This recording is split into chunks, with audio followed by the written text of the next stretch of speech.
Welcome to Evolve, Reinventing Leadership, Building Freedom Cultures, with CEO and award-winning author, Yvette Bethel. This podcast is dedicated to providing leaders with solutions to build trust, inspire authentic transformation, and improve engagement. Learn about new and tested ways you can revitalize your culture, empower people, and transform your results. Living ecosystems are environments comprised of interconnected living and non-living parts that work together to sustain the ecosystem. These systems can be complex when they are made up of multiple components and layers. They are variable because of natural cycles which lead to change, and they are multifunctional because systems have the capacity to address new challenges. We tend to limit our perspective of ecosystems to nature. But organizations are also ecosystems that coexist within larger interconnected systems that operate according to the natural principles of interconnectivity, flow, and balance. Interconnectivity encompasses relationships and structures, their interdependence, and how they facilitate balance and change within the ecosystem. Within nature, interdependence happens when bees pollinate flowers, or when trees are a source of food for animals.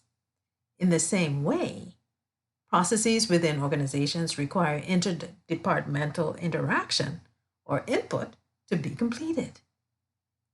Flow in nature happens with seasons and cycles, within rivers and oceans, or the flow of pests or diseases. Flow is directly connected to relationships in nature, so flow can be stopped, changed, or accelerated by relationships. Similarly, within organizations, the health and purpose of flows are strengthened or limited by the quality of relationships and structures.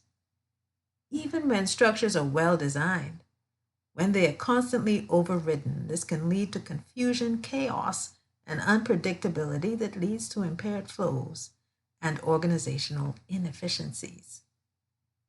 Every ecosystem has a dynamic self-balancing feature. In nature, predators keep populations in balance. Plants process carbon dioxide and emit oxygen through photosynthesis. They also serve as sources of food and medicine. Like nature, organizational ecosystems have the capacity to be self-balancing because when they are out of balance internally, or within the larger ecosystem, they take measures to balance themselves to avoid demise. When organizations allow this dynamic self-balancing without giving thought to it, there are obviously pros and cons.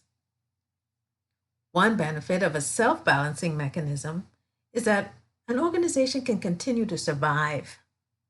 The downside of this self-balancing mechanism is that when allowing self-correction to happen without ensuring the shifts are aligned with the organization's strategy and core values, the rules of engagement, decision-making, and operation can gradually shift, creating layers of complex overlays that are difficult to disentangle as they move the organization further away from its origin.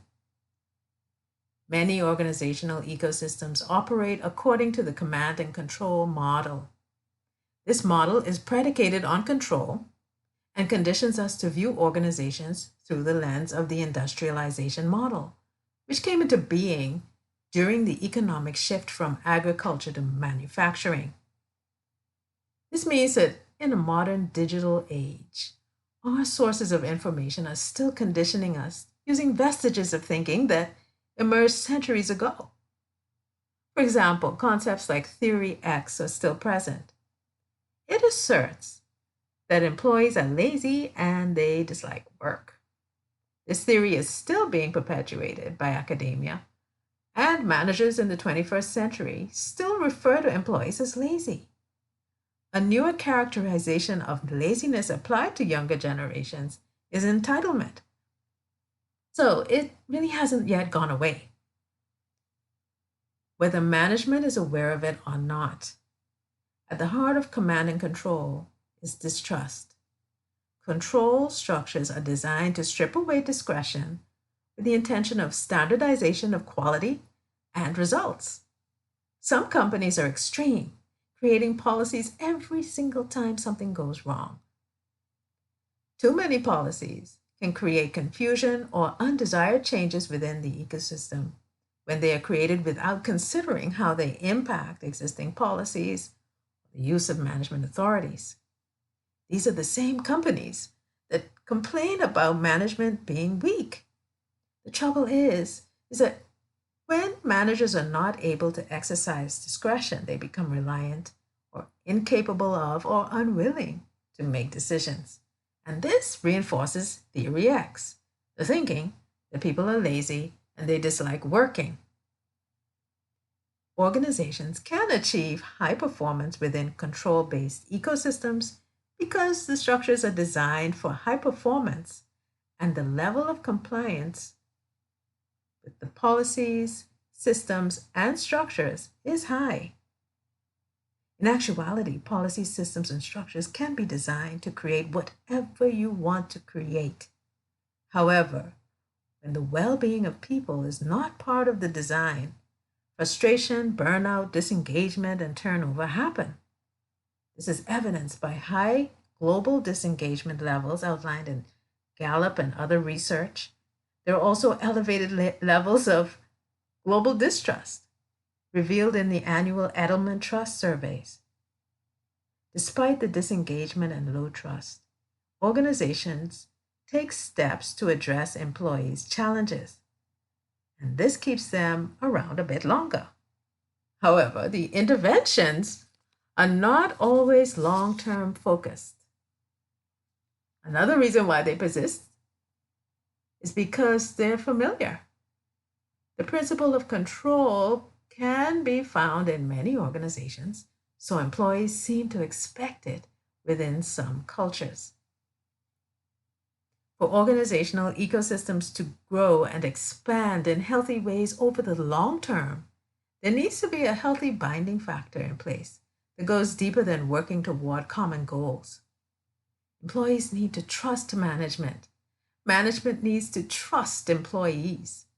Management and employees need to be developed, structures changed, and accountabilities implemented so trust can grow. This means management needs to review structures that communicate distrust and align with core values. Employees need to be forgiving as mistakes are made and they also need to model core values, not only managers. Superficial solutions are not sustainable when trust is impaired. Within a healthy organizational ecosystem, trust undergirds interconnectivity, facilitating healthy communication, structures, and teamwork. Balanced relationships lead to the kinds of flows needed for the survival of an organization. Balance in these organizations is not haphazard. Instead of allowing circumstances to balance themselves out, management takes ownership of challenges both obvious and subtle, and they actively work toward solutions that take core values into consideration.